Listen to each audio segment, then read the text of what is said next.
My name is Lucas Engelhardt, and I'm here today to explain some of why we should not vote for the bailout when it comes to the House.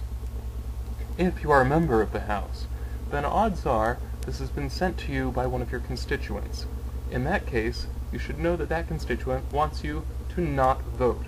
They have also agreed not to vote you back in this year if you vote for the bailout. I will be sure that they get the information necessary to know how you voted.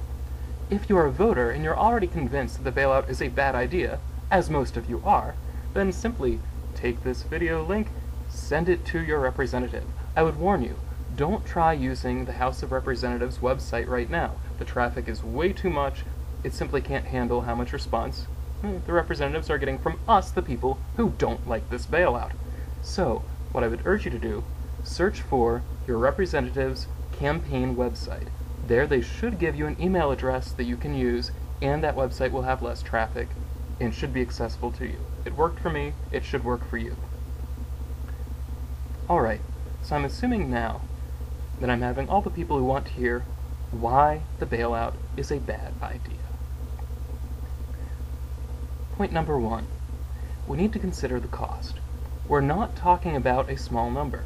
We're talking about $700 billion.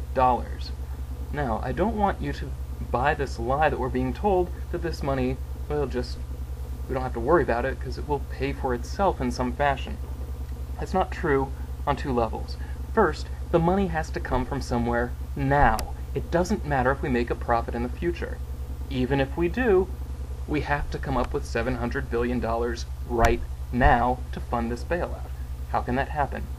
One, we could increase taxes. Generally, people don't like taxes to increase, and we're talking about increasing taxes a lot. $700 billion worth. The American people do not want this, and it would create negative consequences for our economy. We're talking decreased incentives to work, decreased incentives to save, and lead to further growth. This is not a good thing if we want to have a good long-run growth rate for our economy, let alone good short-run growth for our economy. Option number two to fund this $700 billion. Government borrowing. This is the most likely option. But what we have to remember is that each dollar that government borrows is a dollar that business cannot. So we have this strange roundabout thing going on. Government wants to have this bailout to make it easier for businesses to borrow. But the only way for them to fund this bailout, if they choose option number two and that alone, is to take money from those businesses who would be borrowing. This is a pure redistribution. Here's what's going to happen. Right now, there are some businesses that are having problems borrowing, primarily financial institutions, things like investment banks.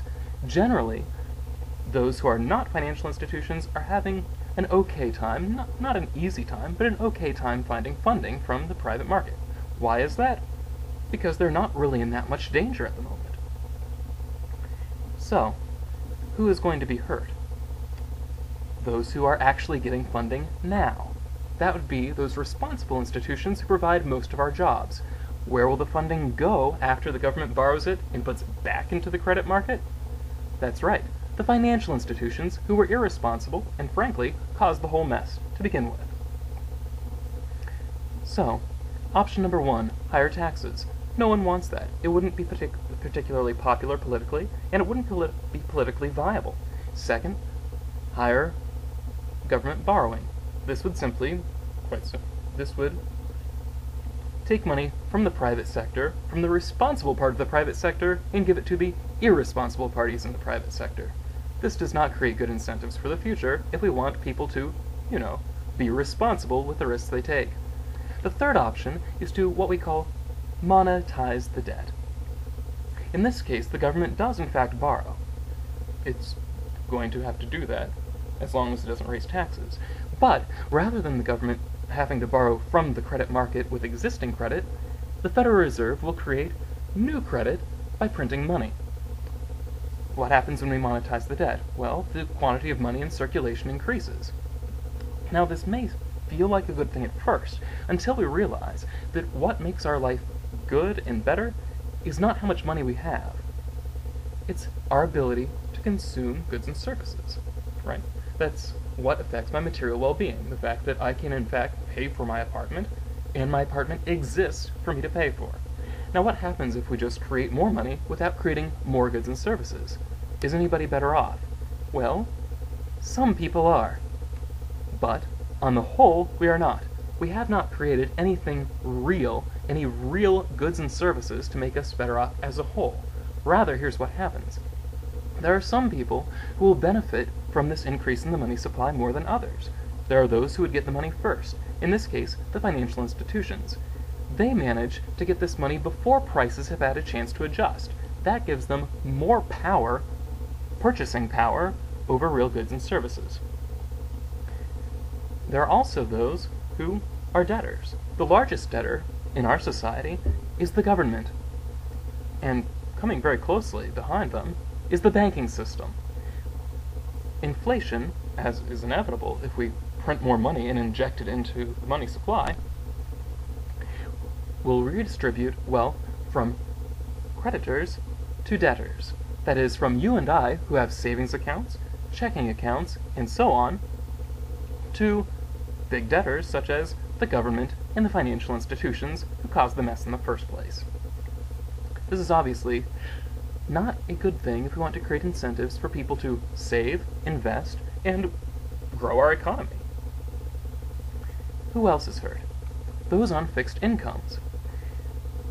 Because when inflation happens, prices will adjust upward.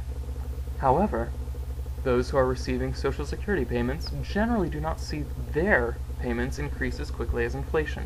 They will be hurt. If you want to hurt the elderly, please, please, print this money and put it into the money supply to fund this new debt. Secondly, those who are lower income or have long-term wage contracts, generally unionized workers or those that are making the minimum wage. What happens? Their wages not increase immediately, but prices increase pretty quickly. The result is that they can't buy as much stuff as they could before with the wages that they are given. So if you want to hurt those who are already hurting, please inflate the money supply by printing money to pay for this new debt that is inevitable. So, at this point I've covered the problem that we have to pay for this bailout now, even if it turns profitable in the future. However, there's a good reason to believe that it won't turn profitable in the future. Why is that? Simply put, people are greedy. What does that mean? That means if there is a profit to be made, they will find that profit and make it themselves.